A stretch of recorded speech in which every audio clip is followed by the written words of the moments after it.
Nice. Come on, Colin. Come on, baby. Come on. Get it. Hero, man. What is happening, people? It is Brian Alsruhe with NeverSayIt.com, and I'm standing in the new Never Say It Athletics building. As you guys can see, we are all framed up. And this over here, that is the current Never Say It Athletics building, and that bay door, that's going to connect the two. This building is actually bigger than our current building, and we are going to more than double our footprint, and we're going to have about 4,000 square foot of space. Think of all the activities. It is Saturday morning, which means that my second week of Nationals preps is done, and since I have a really hard time because of the audio, because of all the saws and hammers that are going on in here all the time, I'm going to throw out another training video. I'm actually playing with the idea of showing up at like 2 a.m. till 4 a.m. for recording because my brain turns on that time of night anyway. That's one of the reasons why I have so much problems with sleeping, because at about 1 a.m. my creativity is as good as it gets all day long. These normal daytime hours, I am lower on energy and really my brain doesn't work as well as it does in the middle of the night, believe it or not. However, that might not go so well for everything else in my life. Choices. It has been an extremely humid week, so you guys are going to end up seeing a lot of wardrobe changes throughout this entire training video, but I will meet with you guys right back here for a video recap afterwards, have some cool things coming up, and a couple thank yous at the end of the video, so stay tuned for that. Let's get to that training footage. Oh, hello ladies and gentlemen, and welcome to my second week of Nationals prep. So we have a frame deadlift coming up at Nationals where it is 830 pounds for as many reps as possible in 60 seconds. So between my triples, I was working 30 seconds of kettlebell swings and then 30 seconds of battle ropes. And no, this is not sped up. As you can see, the people in the background are moving at normal speed. I just like to move my arms really quick, and I love how battle ropes look on video. And since it is my video, you guys have to sit there and watch it. Now, we were originally told that the frame deadlift was going to be a 19-inch pick. And then recently we were told that it's going to be 16 inches, which changes the entire game badly. So that was 610 pounds. Here is 700 pounds, and I got it for a triple, but it took just about everything I had, which leaves me only 130 pounds to make up in 3 months. So that's probably not going to go very well for me. Yeah, we're going to see how that one goes. I was really hoping at the 19-inch pick that I would get one at 830 pounds. The winner's going to get something in the double digits guaranteed, probably between 12 and 15. But now that's 16, I am really not sure if I'm going to zero that or not. But as it stands right now, I would zero the heck out of that. For my assistance this day, I was doing 45-degree back raise deadlifts at 315 pounds. If you guys have never done these before, I stole them from Pete Rubish. They are an excellent way to hit your entire posterior chain and especially your hamstrings. And then I was also getting axle rows for the grip. And yes, if you are near my age, you just chuckled because I said axle rows. And then, of course, deficit deadlifts with the frame, just trying to gain as much ground as I possibly can in the next 3 months. To be honest, I don't know that I'm going to make it, but I'm going to do everything in my power to get there. And then here are a set of grenade pull-ups. Of course, these are sped up. I'm using the grenades. All the grenades are a 3-inch ball hanging from the bar, which really, really works your grip a lot harder than a traditional type of pull-up, and there are a lot of grip intensive things coming up at Nationals, so I'm trying to work that a lot. You're going to see those a couple times throughout this video. And then I was hitting these ugly split jerks. Man, the split jerk and I are not very good friends. I can do 405 pounds, but I really need to work on my technique on that. And between those, I was getting ab wheel rollout sets of 10. These are a highly underrated exercise. I would really encourage you guys to do these, especially the standing version, because they will light your abs up. I really need to get with my boy Joey Satsmary. You guys should be following him on YouTube because he has an awesome channel. But he has an Olympic weightlifting background and he is a master of this. So I really want to get with him, just try to work it, because if I could drop a little bit further under the bar, I'd be pushing a lot more weight. As you guys can see, it's some sort of a weird mix between a push press and kind of stomping my foot out. But I'm having a little problems with my knee, so my right leg was kind of filled with concrete and stuck to the ground. But I am going to get with Joey so that I can do a lot more above head.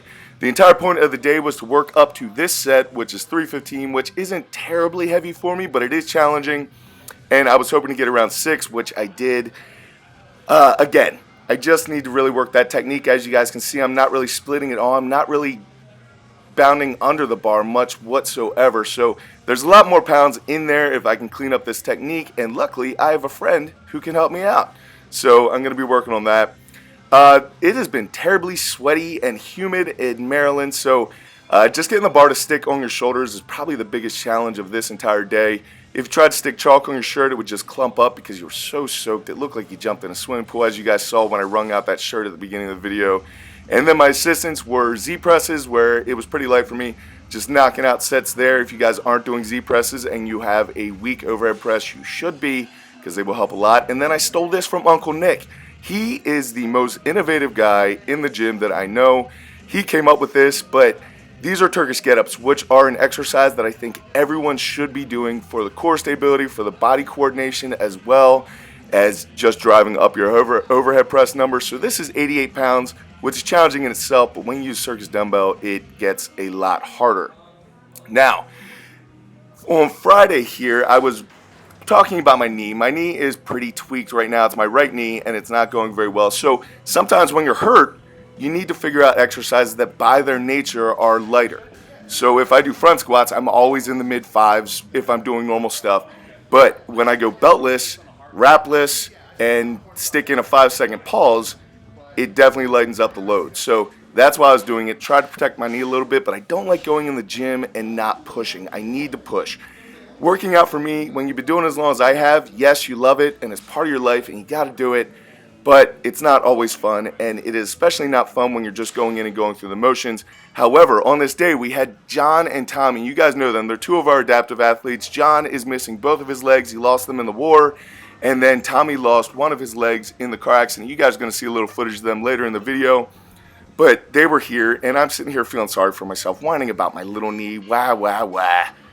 But then when you look and there's guys without legs still getting stuff done, you really have nothing to say.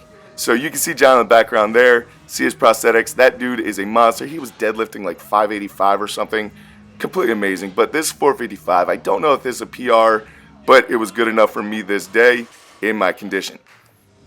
Which takes us to Saturday, where the gym was extremely packed. It was so nuts. That's why you guys see a bar right at my legs. That's because Uncle Nick was doing floor presses while I was doing bench press, close grip bench press in the rack. Just going back and forth. It's just all we have room for. So this is a set of 365. I was getting triples, working up. I was trying to pre-exhaust my triceps, because if you have stronger triceps, all of your pressing goes up. So obviously I'm working that really hard. This is 405 for a set of 5, which isn't spectacular for me, but it is what it is. It was a rough day. This wasn't really my focus for what was going on anyway. It was about what's coming up. Because Andy Shoutout, who is a training partner and coach of Brian Shaw's, who is also one of my coaches, he comes on Saturdays and works out with us, and we just get after it. And he wanted to do the strict Viking press, so that's what we were doing. Then I was hitting grenade toes to bar. Again, the grenades, I'm just trying to work my grip. And hanging from ropes like that, like the grenades are, you swing around more, so you have to have more core stability there. I don't know the weight on the Viking press because of the contraption and the leverages. You don't really have an idea of what the weight actually is. So that's why you guys see me noting it as strict press with 5 plates, 6 plates. This is 6-plate set. This is my top one, which I know is over 300 pounds because I know what 300 pound strict press feels like. But it was definitely challenging. It was awesome. And then we moved on to the Farmer's Walk of Death, where Andy and I were just going back and forth. No rest. We did this for like 13 minutes. A couple other guys jumped in. It just absolutely destroyed us, but it was a good way to end the training day. And man, I cannot thank Andy enough just for coming in and just giving me a shot of adrenaline and just always working hard. I love that dude so much. And we're back, and I have presents. So Ron from Dark Horse Supplements, if you guys want to check them out, it is one word, darkhorsesupplements.com. Sorry, Ron. But Ron actually sponsors 2 of our adaptive athletes, both Tommy and John. You guys have seen them many, many times on the channel. I absolutely love those guys, and hugely, hugely inspirational.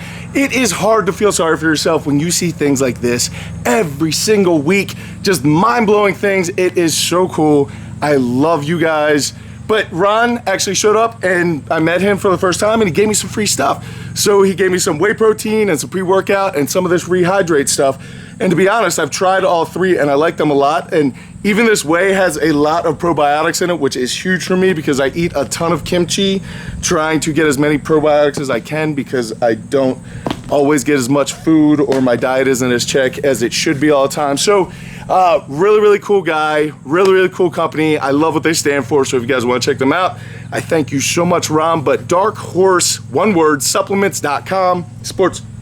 Wait, scratch that. I'm so bad at this. It's no wonder I don't have sponsors. But if you guys do want to check out some of their stuff, it is darkhorsesportsupplements.com. There you go, Ron. Nailed it that time. But I do hope that you guys enjoyed this week's training video. I am beyond excited about this building. Hopefully, by next week's training video, when I tape it at this time, there'll be even more progress that you guys can check out. I hope you guys also enjoy seeing all this going together. Getting ready to put the flooring in, hopefully within a week or two. And then the equipment arrives, and that is going to be like Christmas morning. I really don't have too much news for you guys other than if you bought a program, I am pretty much caught up. Unless you bought it within a day or two, you should already have your program. If you do not, make sure you email me because something is wrong, which means I probably messed something up. And I have some massive, just amazing news coming up very, very soon that I just found out about today, but I'm gonna wait and see how much of that pans out before I share with you guys. But for things coming up, you guys can be looking for a Juju Mafu collaboration very, very soon. I'm gonna drive down to his place, go train in his garage. I'm sure we're gonna do some funny stuff. That should be a really, really good time. And I am going to be releasing a video out on Omar's channel, hopefully within a week or two. Unfortunately, like I said, I've been having a lot of problems with my recording schedule, but I'm probably just gonna knock it out one night in the middle of the night to get that done for him. Man, I cannot keep sweat out of my eyes. But guys, I hope all of you are doing awesome out there. Thank you so much for watching. I will catch up with you guys early next week, but until I do, go out, do something amazing with your lives, keep working hard, be nice to each other, and I'll see you then.